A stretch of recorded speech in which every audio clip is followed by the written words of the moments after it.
한강변 쪽으로 해서 아무 물건이라도 괜찮으니까 좀 좋은 거 있으면 좀 달라 이렇게 말씀을 드렸더니 부동산에 딱 하시는 말씀이 "아유 좀만 일찍 오시지 왜 이제 오셨어요." 이러시는 거예요. 근데 그 얘기는 어느 부동산이나 다 하거든요. "왜 어제 오시지 왜 이제 왔느냐." 얘기는 다 해요. 그래서 제가 "아 그러면 제가 조선 때 왔었어야 되나요? 아니면 고려 때 왔었어야 되나요?" 농담으로 얘기를 했더니 이분이 하시는 말씀이 "아 진짜로 엊그저께 오셨어야 돼요." 그래서 "왜요?" 그랬더니 "엊그저께 발표했잖아요." 그러는 거예요.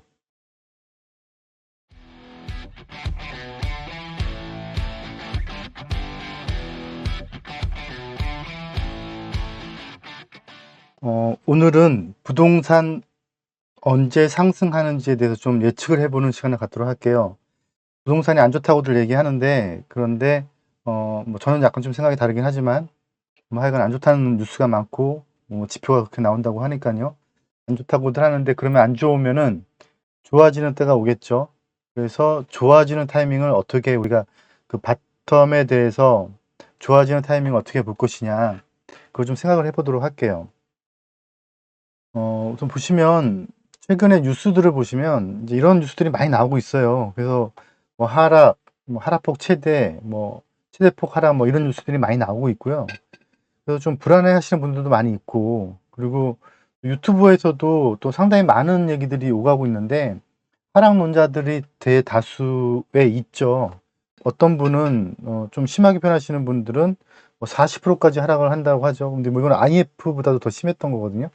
뭐 하여튼 그렇게 얘기하시는 분들도 있고. 근데 이런 것들에 대해서 우리가 좀 생각해 볼 게 뭐냐면 하락하는 게 좋은 거냐 나쁜 거냐부터 먼저 따져 봐야 돼요. 하락하는 게 나쁜 것인지 아니면 좋은 건지 그걸 따지려면 제가 보기에는 먼저 해야 될 게 '나는 누구인가.'부터 먼저 정의를 내려야 될 것 같아요. 내가 누구냐에 따라서 달라진다는 거죠. 내가 누군지도 모르면서 그냥 강남 아파트 가격 오르는 게 배 아파서 그냥 하락하기 원하는 거라면 그거는 경제 감각이 너무 없는 거고요. 내가 어떤 존재여서 내가 추구하는 게 무엇이어서 그래서 이 하락이 나한테 어떻게 작용하는지 나한테 긍정적인지 부정적인지를 보는 게 좀 맞다고 봐요. 그게 현명한 판단이라고 생각이 들어요. 그래서 좀 나눠 봤어요. 뭐 인간은 뭐 이렇게 다 극단적으로 나눌 필요는 없겠지만 그래도 이제 우리는 부동산을 하는 사람들이니까 이제 경제적인 관점에서 본다면 가진 자가 있고 못 가진 자가 있고요. 그리고 이제 사고 싶은 사람이 있고 팔고 싶은 사람이 있다면 부동산 가격이 하락한다라고 했을 때 이 하락을 원하는 사람들은 누굴까요? 당연히 못 가진 분들이 하락을 원하겠죠. 왜냐면 사야 되니까. 그다음에 사고 싶은 사람이어야겠죠. 그죠? 그리고 이제 반대로 하락을 싫어하는 사람들은 가진 자여야 되고 그리고 팔고 싶은 사람들은 팔아야 되는 타이밍이 왔는데 지금 막 팔아야 되는데 가격이 떨어지고 있으면 좀 불안하죠. 당연한 거죠. 이게 기본적인 상식인 거죠. 근데 이게 아니고 그냥 전혀 반대적인 생각을 가지고 있다면 이건 진짜 말이 안 되는 거고요. 그냥 내가 어떤 사람인지 먼저 보자는 차원에서 나눠 봤어요. 그래서 사고 싶지 않은 사람인데 그런데도 그냥 살 여력도 없거나 사고 싶지 않은 사람인데 그럼에도 불구하고 하락을 원하는 거 그건 그냥 배 아픈 거죠. 뭐 그냥 뭐 배고픈 거 참아도 배 아픈 건 못 참는 그런 성질인 거죠. 그래서 하락을 누가 좋아해야 되느냐. 결국은 가진 쪽보다는 못 가진 사람들이 좋아해야 되고 사고 싶은 사람들이 좋아해야 되는 타이밍이니까 결국은 지금 하락이 대한민국 국민 중에서 절대 다수는 좋아해야 될 타이밍은 맞아요. 왜냐하면 매수 타이밍이 되는 거니까. 그래서 내가 누구냐에 따라서 달라진다는 걸 봐야 되는데 근데 저는 아까 처음에도 말씀드렸지만 저는 지금 부동산 가격이 하락하고 있다고 보고 있지는 않거든요. 왜 그러냐면 제가 사고 싶은 물건을 사려고 마음먹으면 비싸더라고요 아직도요. 그래서 제가 사고 싶은 물건을 마음 놓고 내가 더 우위에 서 가지고 사야 되는데 그러지 않고 있으니까 그것도 전혀 이상한 물건들만 하락하고 있는 걸로 저는 보여져요. 이제 그보다 앞서 이제 오늘 기획재정부에서 발표를 했죠. 어저께 보도자료는 돌았고 미리 돌았고 엠바고가 4 시였기 때문에 4 시자 기준으로 해 가지고 이제 계속 뉴스가 나오고 있더라고요. 그래서 뉴스 내용을 좀 보시면 뭐 이건 워낙에 뭐 유튜브나 이런 데서 정리하고 있는 게 많으니까 찾아보시면 될 것 같아요. 근데 저같이 개인 투자하실 분들은 개인 투자로 놔두고 법인 투자에 더 많이 하시는 분들 입장이라면 그러면 우선 첫 번째로 세율이 2.7% 까지 떨어지니까 지금 저 같은 경우는 지금 개인 종부세 말고 법인 종부세만 뭐 법인 종부세니까 저 혼자 가지고 있는 건 아니죠. 여러 명이 가지고 있는 물건 중에서 법인 종부세만 작년에 한 3억 가까이 낸 것 같아요. 근데 만약에 이렇게 2.7%까지 떨어지면 그러면은 거의 반 정도로 줄겠죠. 이것만 해도 크죠. 그런데 이제 문제는 이게 법령 개정 사항이라 세율의 부분이기 때문에 법령 개정 사항이라 이게 진짜로 될지 안 될지 좀 지켜봐야 된다는 건데요. 저는 이런 거 볼 때 어떻게 말씀드리냐면 지금 막 이렇게 개정 사항들을 많이 얘기하고 있는데 좀 보시면 다 어렵지 않은 내용들이니까 우린 좀 수준 높여야 되니까요. 보시면 다 아는 내용들이니까 별거 없는데 그런데 제가 이렇게 보기에는 이런 것들에 대해서 정책 기조를 읽어야 될 것 같아요. 기조. 지금 어떤 기조로 가고 있는 중이다라는 걸로. 그래서 제가 맨날 항상 얘기하는 게 사이클이죠. 사이클이 지금 어느 타이밍에 있는 것이냐. 지금 보는 관점에 따라서 6번에서 다시 이렇게 떨어지는 타이밍으로 가는 것이냐. 예? 이렇게 떨어지는 타이밍으로 가는 것이냐. 아니면 이제 이런 것이냐. 이제 기조를 봐야 되는데, 그런데 저의 막연한 느낌은 저는 이런 그래프 정도로 보고 있는데, 난 뭐 이 정도쯤. 그런데 지금 사람들이 느끼기에는 지금 이제 이런 그래프로 보고 있는 것 같아요. 그래서 이런 그래프라면 정책 기조는 약간 지금 턴하는 타이밍이 아닌가라고 보고 있어요. 이건 저의 주관적인 생각이니까 뭐 의견이 다를 수도 있겠죠.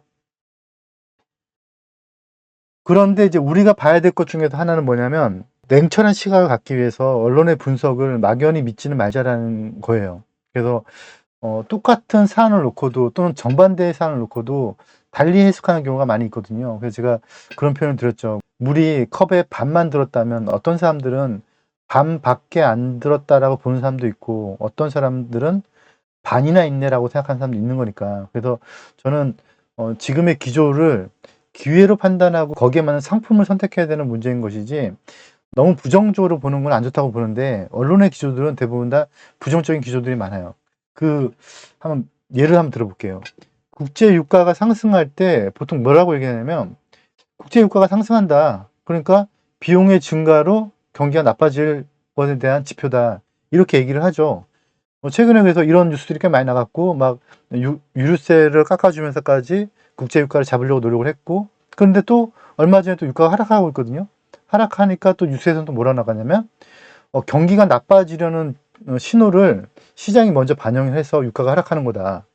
도대체 유가가 상승하는 게 좋은 건지 하락하는 게 좋은 건지 받아들이는 입장에서는 되게 애매해요. 이게 뭐 당연히 하락하는 게 좋죠. 그런데 하락한데도 또 그것 가지고도 뭐라고 하는 거죠. 이게 올바른 분석이냐? 저는 그건 아닌 것 같은 거죠. 이런 사례는 너무 많아요.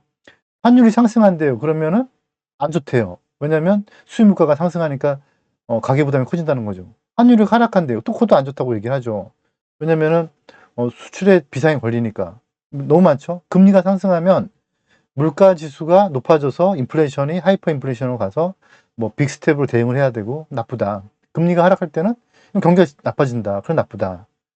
뭐 그래서 저는 어떤 지표에서 내가 장단을 맞추고 어떤 지표에서 내가 어떤 생각을 갖고 어떤 액션을 취해야 되는지에 대해서 명확한 판단을 가지고 있지 않으면 언론에 말하는 그 분석 가지고만 놓고 봤을 때 자칫 잘못하면 실수할 수 있다는 거죠.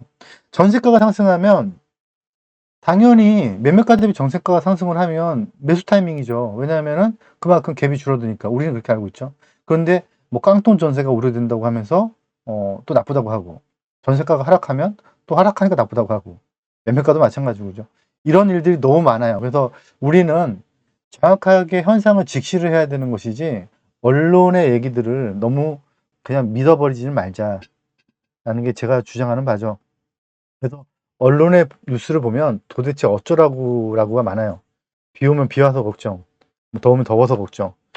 몇 번 말씀드리지만 비가 오면 우산을 팔면 되고 더우면 남학신을 팔면 돼요. 그래서 내가 어떤 타이밍에서 내가 누구냐에 따라서 내가 선택을 어떤 경제 활동의 선택을 하냐의 문제인 것이지 너무 비관적으로 가거나 너무 우울하게 지표를 볼 필요는 없다는 거죠. 주가가 떨어진대요. 그럼 매수 타이밍으로 봐야죠. 집값이 떨어진대요. 그러면 매수 타이밍으로 봐야 되는 것이지 그거를 걱정할 거리는 아니라는 거죠.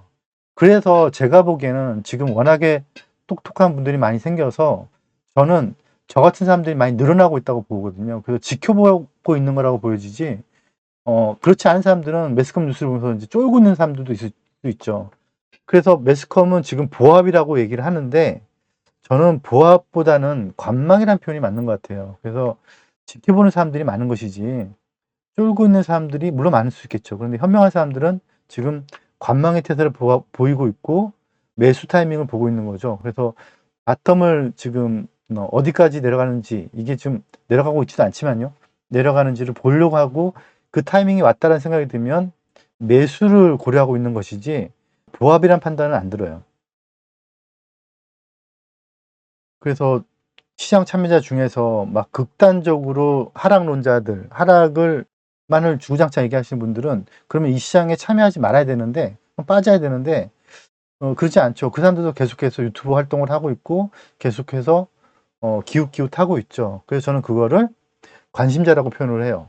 그래서 그걸 또 바꿔서 얘기하면 투자 대기자가 될 수도 있는 거죠. 그래서 이 시장이 생각보다 밑에 화력이 세다는 거죠. 어느 순간에 오면 극명하게 움직일 수밖에 없는 타이밍이 올 수도 있다는 거예요. 그래서 제가 좀 오늘 보여드리려는 게 과거로 다시 가볼 건데요. 우선 저희가 추구하는 거는 어느 지역을 선정해야 되느냐는 얘기예요. 근데 우리가 미국처럼 또는 러시아처럼 땅이 크지 않기 때문에 우리나라 안에서 지역을 선정해야 되고요. 또 거의 대부분이 서울 주변이나 대도시 주변이니까 어느 지역을 선택해야 되는데 그 지역을 선택할 때 저 같은 경우는 어떤 관점에서 봐왔는지를 좀 보여드려 볼게요. 여기 같이 계신 분 중에서 저하고 4년, 5년 같이 투자했던 분도 계시지만 그때 당시에 제가 어떤 지역을 선택할 때 여기를 왜 했던 지역이 이제 와서 비보는 지역이 많이 있거든요. 그 이유를 봐야 되는데 그러려면 첫 번째로 아까 말씀드린 지역 선정이 중요하고요. 더 중요한 게 지역보다는 시기죠, 시기. 그래서 전체적인 기조가 하향의 기조냐 상승의 기조냐는 이 기조를 볼 필요가 있어요. 그래서 어떤 한 포인트를 두고 이 포인트가 지금 서 있는 우리의 이 시점이 하락의 전조냐 아니면 상승의 전조냐인데 저는 그동안 최근 한 5, 6개월 동안 떨어지지 않았다라고 저는 보고 있고요. 위장 매매나 가장 매매가 많았을 뿐이고 그리고 실제적으로는 관망의 추세였다고 보고 이제 어느 순간 상승의 지표를 보고 있는데 그렇게 상승의 지표로 갔을 때 우리는 어느 지역을 선정을 해야 되겠죠. 그래서 시기 판단이 중요한데 시기 판단을 함에 저는 과거를 보는 게 되게 중요하다고 봐요. 그래서 시기 판단하면서 과거에 어떤 일이 있었고 그래서 타임머신을 타고 가봐서 미래에 어떤 일이 있는지를 한번 보도록 할게요. 우리의 경험상 가장 힘들었던 시기는 뭐 부동산을 좀 늦게 오신 분들은 모르겠지만 저 같은 경우는 97년도 IMF 정확하게 얘기하면 97년 11월 달이죠. 그때가 제일 힘들었던 텐데 그때 지표상에는 한 20%에서 30% 정도의 집값이 폭락을 했는데요. 그런데 실제적으로는 거의 제가 느끼는 느낌은 제가 그때 당시에 집을 많이 가지고 있었으니까 거의 반토막 났고요. 전세가도 반토막 나면서 거의 대부분 집들이 막 다 경매 처분되고 그런 일이 있었어요. 그때 바로 직후 97년 11월 달에 구제금융 받기로 결정을 하고 이제 IMF에서 각종 규제가 만들어지기 그 즈음에 우리나라 정부에서 어떻게든 경기를 살려보려고 살리는 정책으로 폈던 내용들을 지금 보여드리는 거예요. 그 내용들을 보면 부동산 금융규제 전면 폐지가 되고요. 98년 1월 달에 제가 미리 말씀드리는 거예요. 이걸 보여드리는 이유는 계속해서 반복되더라라는 걸 보여드리는 거예요. 그 다음에 토지거래 허가구역이라는 게 있었는데요. 이게 다 거의 해제가 돼요. 그 당시에. 그리고 신고구역이라는 것도 그 당시에 있었는데 이것도 전면 해제가 되고요. 주택건설 총칙법상에 주상복합 건물에 대해서 되게 규제가 많았거든요. 뭐 예를 들어서 뭐 난방시설에 대해서 일반 주택보다는 좀 못하게 한다든가 주방이라든가 뭐 발코니라든가 이런 것들이 되게 복잡하게 해놔서 못하고 있었는데 그 당시에 삼성이 강남에다가 땅을 사놓고 사후 지으려고 하다가 이제 IMF가 터지면서 그 땅을 매각해야 되는 타이밍이 됐었어요. 그래서 그때 법이 이제 바뀌면서 타워팰리스가 지어지기 위한 좀 좋은 법으로 바뀌게 된 거죠. 그래서 그게 지금까지 살아있고요. 주택건설 촉진법상에 지금 주택법이죠. 주상복합 건물 규제가 완화가 되면서 주상복합이 거의 아파트에 준하는 모양새가 어떤 데는 더 좋아지기도 했죠. 그런 건설이 허용이 되죠. 그 다음에 자금 출처 조사 전면 면제가 되고요. 그때 당시에는 재건축, 지역조합, 직장조합 아파트가 전부 다 주택법이 있었거든요. 근데 그게 소형주택 의무 비율이라는 게 있었어요. 그래서 지금은 재개발 같은 경우는 아직 있죠. 그래서 재개발 같은 경우는 임대아파트 17%, 그다음 소형주택이 전체 면적의 전체 세대수의 뭐 60, 80% 이상 뭐 이런 규정이 있는데 소형 중형이 그래서 국민주택 규모가 뭐 80% 이상 그 중에서 소형이 뭐 60% 이상 그래서 뭐 그런 규정들이 있는데 이게 다 폐지가 돼요. 이게 폐지가 되었을 때에 지역 조합으로 아파트가 많이 지어진 게 용인 쪽에 그래서 막 50평대 아파트가 막 지어지기도 했죠. 그리고 이제 우리나라 사람들이 돈이 없으니까 외국의 돈들이 들어오게 하려고 외국인 국내 토지 전면 허용이 되죠.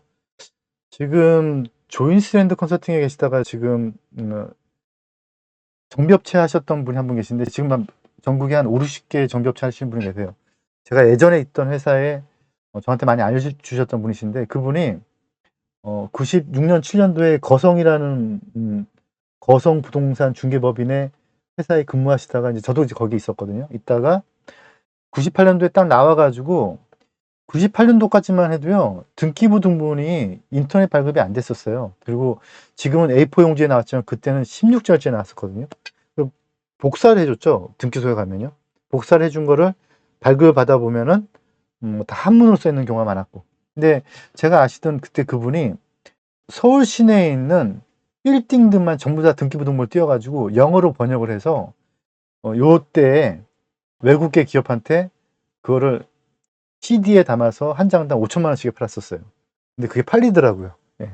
그러니까 이제 그런 거죠. 외국 사람들이 우리나라가 이제 투기장이 됐는데 물론 등기부 등본을 다 볼 줄 아는 사람들을 구성하면 되겠지만 그걸 다 떼어서 또 한문을 분석을 해서 영어로 번역하는 거를 할 사람들을 빨리 찾지 못하니까 시간 싸움이니까 다 해놓은 거 그냥 5천만 원 주고 사버리는 거죠.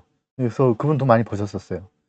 좀 다른 얘기인데 택지 소유 상한제 폐지가 됐었고요. 초과 이득세 폐지가 됐고 이건 다 예전에 위헌 판결 받았던 것들이죠. 그 다음에 요때 당시에 이제 분양가 자율화가 만들어지면서 삼성 아파트, 현대 아파트 이랬다가 분양가 자율화에 따라서 뭐 브랜드가 생기기 시작하죠. 레미안이니 뭐 아이파크니 이런 것들이. 그리고 이제 전매 허용이 되고요. 지금 제가 보여드리는 게요. 98년도부터 99년도까지예요. 그런데 이렇게 해놓고 나서 이게 실제적으로 작용을 했느냐? 작용을 못했죠. 98년, 99년도, 2000년도까지 계속해서 완화책이 나왔는데 완화책이 나온 거 좀 더 보여드릴까요? 임대사업자 지원 강화됐고요. 제가 이제 앞으로 나올 것 중에서 좀 세게 나올 가장 바닥이다. 이제부터는 우리가 정말 적극적으로 매수를 해야 된다라고 보는 지표 중에 하나가 이거예요. 임대사업자가 이제 좀 더 좋아지는 거. 그래서 2000년도에 임대사업자 지원 강화가 됐고요. 그 다음에 청약통장을 주택은행이 독점 관리하고 있던 거를 이제 여타은행으로 풀게 돼버렸고요. 뭐 기타 등등등등.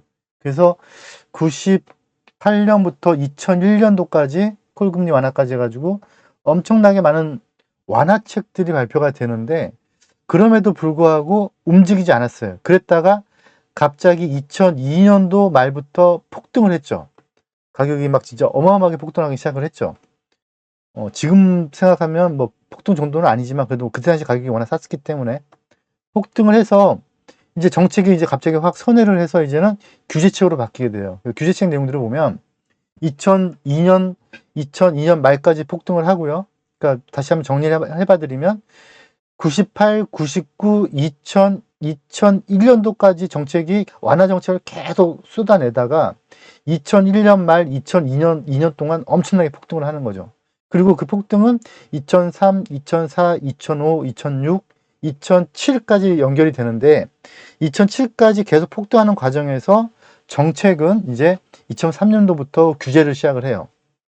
부동산을 늦게 시작하셨던 분들은 이 스토리 잘 모르실 건데 아마 좀 오래 하셨던 분들은 아실 거예요. 근데 제 수업을 들으시는 분들 중에서 좀 오래 하셨던 분들이 많더라고요.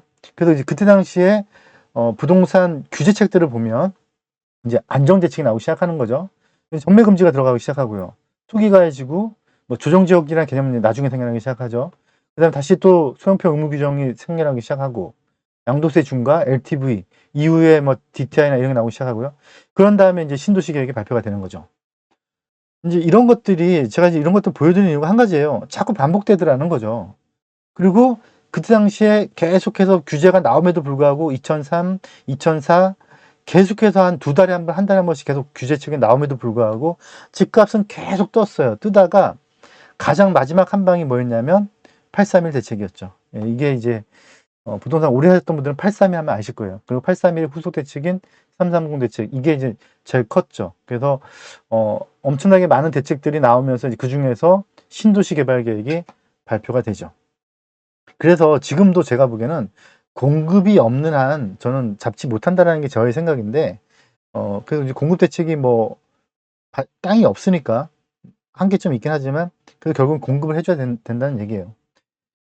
지금 제가 2098년도부터 2006년, 5년까지 지금 급하게 달려왔는데, 그러면서 2005년도에 832 대책, 2006년도 832 대책이 330 대책까지 나오면서 집값이 살짝 안정이 되거든요. 그러면서 그때 당시에, 이건 제가 만들었던 신문이죠. 유타운 신문을 보면 재건축 지역은 하락을 한다고 이제 하죠. 그래서 아까 보여드렸던 831 대책과 그 다음에 330 대책, 이런 규제책들의 겹겹이 쌓이면서 그러면서 버블 세븐이라고 하는 거품이 꼈다고 하는 세븐 지역들이 이제 규제의 전폭적인 대상 지역이 되면서 거기들의 가격이 하락하는데도 불구하고 용산 일대는 가격이 움직여요. 그래서 좀 특이하게도요, 이때 당시에 용산은 가격이 강남보다 또는 평촌보다, 그때 당시에 평촌이 버블 세븐에 꼈었거든요.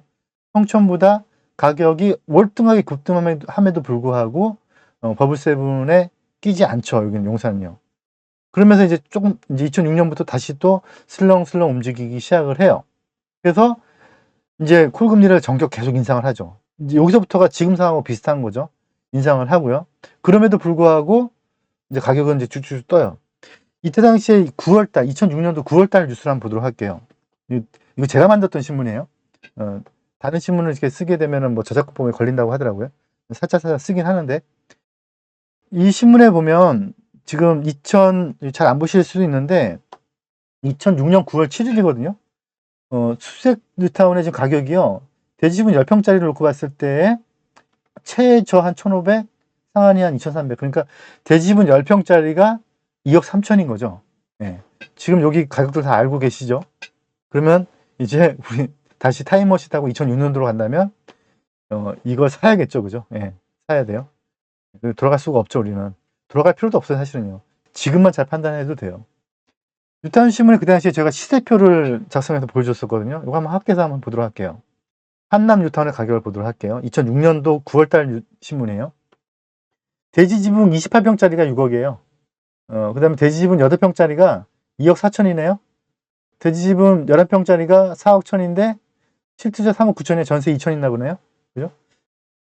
지금 한남 아시죠? 가격이 지금 얼마인지. 예, 그러니까 거의 지금 몇 배가 뜬 거예요. 예. 아이온 뉴타운 한번 볼까요? 이건 물론 여기는 지금 뉴타운은 여기는 지금 아파트를 입주하고 있지만 그래도 대지지분 가격을 본다고 하면 8평짜리가 지금 1억 8천이니까 얼른 가서 사야겠죠. 예.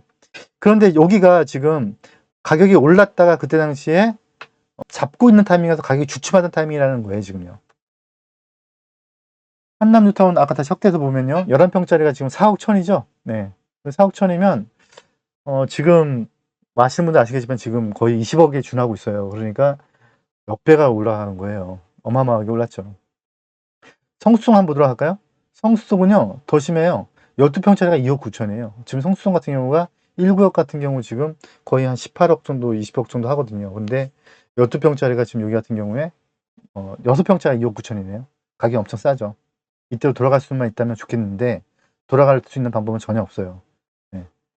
그리고 나서부터 다시 이제 그 많은 엄청나게 많은 대책들이 무지 나갔음에도 불구하고 2009년 11월 달에 보시면 이제 부동산이 미쳤죠.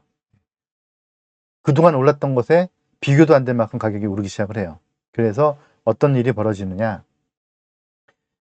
저희 기자분이 이제 재밌게 쓴 건데, 모든 정책들이, 모든 사람들이 신뢰를 잃고 집을 사야 되는 타이밍으로 가야 되는 거죠. 그래서 이렇게 모델하우스에 어마어마하게 줄을 서는, 그래서 2006년 11월 달에 보시면 이런 일들이 벌어지죠. 저는 이 일이 지금은 온라인으로 바뀌어서 그렇지 저는 이런 일들이 무조건 벌어진다고 봐요. 조만간에. 한 길면 2년, 짧으면 1년 안에. 그리고 나서 그 당시에 추명직 장관이 이제 정적 사퇴를 하게 되죠. 책임을 묻고. 지금 이추명 장관이 부선 책임을 묻고 사퇴한 거랑 문재인 정권에서 이제 비슷한 상황이 되는 거죠. 그러고 나서 이제 신도시 개발 계획을 발표하게 돼요. 지금 우리가 다 알고 있는 지역들이에요. 여기서 이 중에서는 지금 입주하려고 하고 있는 것들도 있고, 예. 그리고 이제 그러고 나서 한참 후에 이제 신도시 공급이 뭐 차질을 빚고 있다, 뭐 이런 뉴스가 나오기도 시작하고요. 그리고 종부세 얘기도 이게 과연 종부세를 많이 매기긴 했는데, 그런데 이게 오히려 더 조세 저항만 있고 효과가 없는 거 아니냐. 그리고 이제 그때 당시에 제가 이제 2007년도에 여기에 보시면 여기 저예요. 양복 입고 있네. 요즘은 제가 반바지 입고 다니는데 그때 당시 양복 입고 있었죠. 예. 그래서 이제 세미나를 했더니 사람들이 막 이렇게 모여, 이 뒤로 한 200명 이상 모여 있어요. 그래서 세미나도 하고 그랬죠. 그래서 이제 결국은 이제 제가 드리는 메시지가 과거의 정책이 뭘 말씀드리려고 하냐면 결국은 오락가락 한다는 거예요. 그리고 이제 2008년, 2009년 서브프라임이 터지면서 가격이 약간 조정을 받게 되고요. 그 당시에 조정을 받으면서 오세훈 서울시장이 한강 공공성 회복 선언을 발표하면서 한강변 일대 가격이 조금 움직이는 듯 하다가 그다음에 뭐 버블이다 어쩌다 하면서 이제 세계 경제 위기랑 금융 위기랑 같이 겹치면서 조정을 한 2년 정도 받게 되죠. 여기까지가 과거의 얘기예요. 그래서 저는 뭐라고 보고 있냐면 저는 결국 사이클이라고 봐요. 그래서 자전거를 얘기하는 게 아니고요. 이렇게 빙빙 돌아간다는 거죠. 그래서 사이클인데 하락을 얘기한다면 저희처럼 매수에 더 많은 매수에 공을 쏟고 있는 사람들, 매수하고 싶은 사람들, 정말 집을 많이 사고 싶은 사람들. 그런데 세금 때문에 못 사고 있으니까 세금을 깎아주는 기조로 바뀌고 있대요. 그러면 이제 사야 되는 시그널이 온 거죠. 임대사업자가 부활된대요. 그러면 더 사야 되는 시그널이 온 거죠. 그럼에도 불구하고 가격이 더 떨어진다. 그러면 저는 그게 더 반길 일이지 나빠할 일이 아니라는 거죠. 그래서 우리는 이 사이클을 계속해서 탈 수밖에 없고 잘 읽어가면서 현명한 선택을 해 나가야 돼요. 그래서 그렇게 많이 사이클이 변하는 것 중에서 변하지 않는 원칙을 찾아야겠죠. 그 원칙은 많은 사람들이 거꾸로 하는 게 원칙인 것 같아요. 그래서 저희는 바텀을 확인하는 순간 매수 타이밍을 들어가야 되는 건데 저는 지금 이미 바닥이 확인되어 있지 않나. 그래서 아마 지금부터는 기조가 살짝 이제 물론 100% 확연하게 꺾이진 않겠지만 살짝 풀어주는 쪽으로 점점 바뀌지 않을까. 근데 희한하게도 최근에 우리가 샀던 물건들은 다 안 떨어졌어요. 오히려 올랐죠. 어떤 물건 같은 경우는 전세금 가지고 원금 이상 회수한 것도 있잖아요. 우리가 결국은 전세가가 올라주면서 우리는 어떻게 보면 LH하고 동업하고 있는 꼴이죠. LH가 전세 자금을 밀어주니까 저희의 가격보다도 그게 더 높아서 제가 공식 보여드렸었죠. 높아서 우리는 원금을 회수하는 더 떨어질래 떨어질 수 없는 이제는 올라갈 것만 기다려야 되는 우리는 그런 물건들만 선택해 왔으니까 이제 지역 선정을 해야 되는데요. 지역 선정을 할 때 제가 최근에 한 사례를 보여드려 보도록 할게요. 제가 한 3, 4년 전에 한 지역을 물건을 매입했던 물건이 있는데 이제 매수 전략이 어디냐를 볼 건데요. 당연히 남들이 아는 지역은 아니어야 되겠죠. 그리고 가격이 조정받고 있거나 떨어지는 지역이어야 되겠죠. 이제 지도를 한번 보도록 할게요. 이 지도를 한번 보면 이제 제가 제일 좋아하는 지역이 한강변이거든요. 저는 그래서 한강변을 거의 다 외우고 있어요. 골목골목까지 다 외우고 있는 편인데 제가 뭐 자양동이나 성수동 이런 거를 예전에 투자 많이 했다는 얘기를 많이 들었었잖아요. 2004년도에 자양동이 평당 900 했었어요. 그래서 대지 지분이 한 10평짜리가 10평짜리는 한 1,500. 그래서 한 1억 5천 정도 했을 때 제가 많이 샀다고 얘기했었죠. 그 자양동도 지금 말씀 많이 들었었고 제가 그 지역을 말씀드리는 게 아니고 제가 한 3년 4년 전에 어느 물건을 샀냐면 요 일대 물건을 샀어요. 네. 요 일대 물건을 샀는데 그런데 얼마 주고 샀냐면요. 한 3년 반, 4년 전이에요. 2억에 샀어요. 1억 9,800인가 뭐 이렇게 샀어요. 투룸이었고요. 전세를 1억 8천인가 7천인가 났어요. 그때 당시에.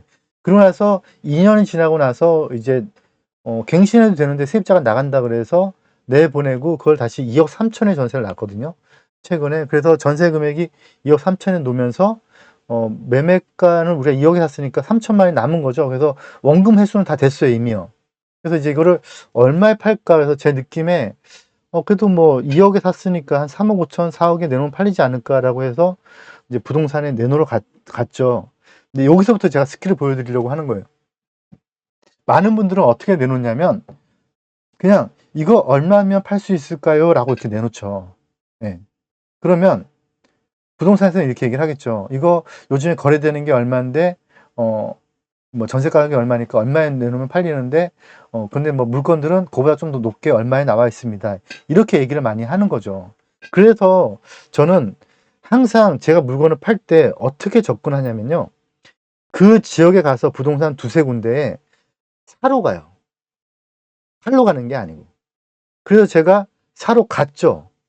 가서 이제 물건을 사러 제가 요 지역 중에 물건을 좀 사고 싶은데 한강변 쪽으로 해서 아무 물건이라도 괜찮으니까 좀 좋은 거 있으면 좀 달라 이렇게 말씀을 드렸더니 부동산에 딱 하시는 말씀이 아유 좀만 일찍 오시지 왜 이제 오셨어요 이러시는 거예요. 근데 그 얘기는 어느 부동산이나 다 하거든요. 왜 어제 오시지 왜 이제 왔느냐 얘기는 다 해요. 그래서 제가 그러면 제가 조선 때 왔었어야 되나요 아니면 고려 때 왔었어야 되나요 농담으로 얘기를 했더니 이분이 하시는 말씀이 진짜로 엊그저께 오셨어야 돼요. 그래서 왜요 그랬더니 엊그저께 발표했잖아요 그러는 거예요. 그래서 저도 놓치고 있었던 거죠. 요 지역이 예, 무화주택으로 발표가 됐더라고요. 이렇게 무화주택으로 발표가 됐어요. 저도 몰랐던 거죠. 제가 간 날짜 이틀 전에 발표를 했더라고요. 그래서 그러면 저는 매수자로 간 거잖아요. 얼마면 살 수 있습니까 했더니 하시는 말씀이 6억의 물건이 나와 있는 게 하나 있는데 대지 지분이 5평이 안 된다는 거예요. 제가 산 물건은 대지 지분이 그래도 한 7평, 8평 되거든요. 그러면 이제 저의 생각은 이제 그때부터 이제 달라지는 거죠. 그럼 과연 이 물건은 이 정도라면 제 물건 제가 지금 4억에 내놓으러 갔잖아요. 하면 안 되겠죠. 예. 그래서 철회했어요. 그러면서 곰곰이 생각을 해보니 무화주택에 대해서 어떻게 진행될지 모르겠지만 결국 가로정비 사업을 무화주택에 대해서 하면 설명을 뭐 또 별도로 드린 시간을 갖겠지만 간단하게 설명을 드렸었죠. 사업성이 좋아지는 거잖아요. 도로만 남겼을 뿐이지 공동 주차장도 만들 수 있고 되게 좋아지는 거잖아요. 그래서 그렇다면 연말쯤에 9억에 한번 내놔보자고 제가 생각이 바뀌어 버렸어요. 네. 제가 이 말씀 왜 드리느냐? 물건을 사로 접근을 한번 해보고 물건을 팔로 접근할 때는 반대 입장에 반드시 대보시라는 거예요. 무조건 반대 입장이 되셔야 돼요. 그래야지만 내가 이 물건을 잘 살 수 있고 잘 팔 수가 있어요. 전혀 엉뚱한 데로 한번 가볼까요? 제가 아주 예전에 부산에 갔던 적이 있었어요. 부산에 가면요 거제동이라는 데가 있어요. 부산에 가시면 연제구 거제동이라는 데가 있는데 이 연제구 쪽에 보시면 거제동이라는 데가 있어요. 근데 부산 그때 제가 갔던 때가 언제냐면 2002년도였거든요. 3년도였던 것 같아요. 2003년도에 갔는데 부산을 제가 잘 몰라요. 여기는 뭐 제가 어디 아는 사람도 없고 친척도 없고 그래서 갔더니 부산 지방검찰청하고 부산 지방법원이 딱 있더라고요. 그래서 제 눈에 보기엔 여기가 서초동인 거예요. 그래서 좋다 여기 괜찮네 라는 생각이 딱 들었어요. 그래가지고 딱 봤더니 여기가 전부 다 그 당시 재개발 지역이었던 거예요. 전부 다 재개발 지역이었는데 여기 일단 전부 다 여기도 재개발 여기도 재개발 또 옆에 보면 사직동도 재개발 좀 있고 해서 봤더니 너무 싼 거예요. 봤더니 얼마를 하냐면 대지 지분 5평 6평짜리가 3천만 원 하더라고요. 평당이 아니고요. 그냥 매매가가 전세가가 한 1,500 정도 해요. 1,000에서 1,500. 그러니까 투자 금액이 한 1억 정도 되는 거죠. 그래서 제가 딱 갔더니 한 다세대 물건이 하나가 있는데 다세대 물건 하나에 통으로 얼마에 나왔냐면 9개가 있는데요. 9개면 5천만 원씩 잡으면 4억 5천이잖아요. 4억이 나왔더라고요. 그래서 3천만 원치 안 돼요. 근데 9개가 다 아파트 분양 자격이 있는 거예요. 그래서 제가 계산을 해봤어요. 쭉 계산을 해봤더니 이 계산을 가만히 해봤더니 이게 이 현장이었거든요. 지금 여기 자이 센트럴파크 들어섰죠. 이 현장이었는데 이게 지금 재개발된 거예요. 재개발되기 전에 여기에 이제 빌라가 한 채 있었어요. 이 물건은 제가 지금 말씀을 드리는 거예요. 가만히 봤더니 재개발되면 아파트 한 채 받잖아요. 그러면 이제 권리금이 당연히 피가 붙겠죠. 그래서 제가 딱 봤더니 한 채당 3,500골이에요. 여긴 그 당시에 다 무허가 낡은 집들인데 다세대가 딱 한 동 있는 거예요.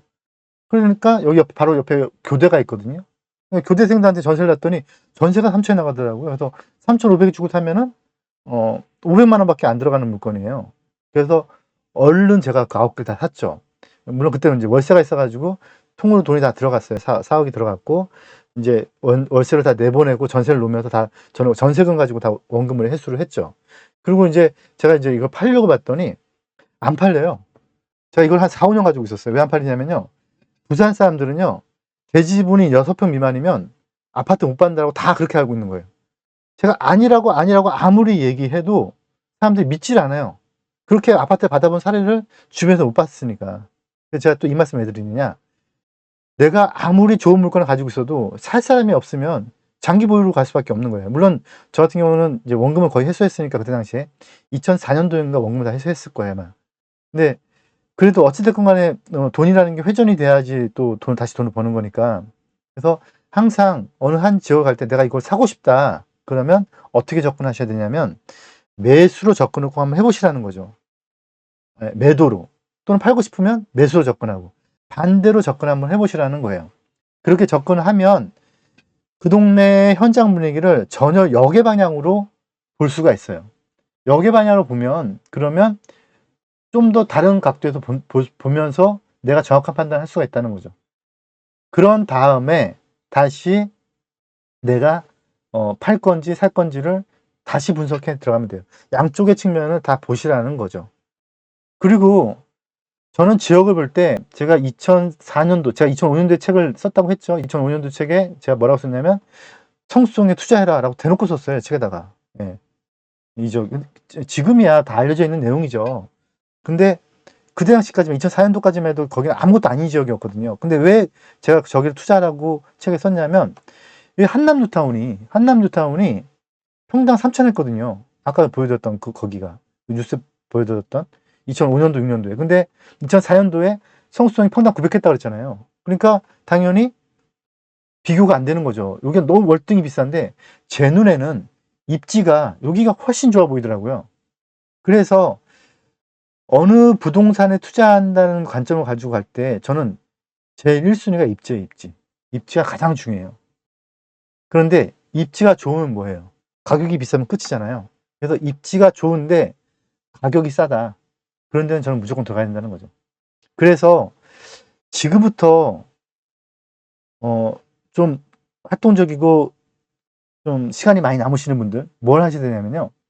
한강변만 쭉 다 둘러서 개발이 안 된 지역 중에서 가격을 다 부동산 점검을 받아와서 상대적으로 싼 데를 고르면 저는 그것만 해도 성공한다고 봐요. 왜냐? 한강변은 입지가 검증이 됐으니까. 그런 다음에 가격은 어디가 하나 급등을 하면 그러면 당연히 맞춰질 수밖에 없다는 거죠. 그래서 입지 좋은 데 가서 비싸게 사도 안 되고요. 입지 안 좋은 데에 싸게 사도 안 되는 거죠.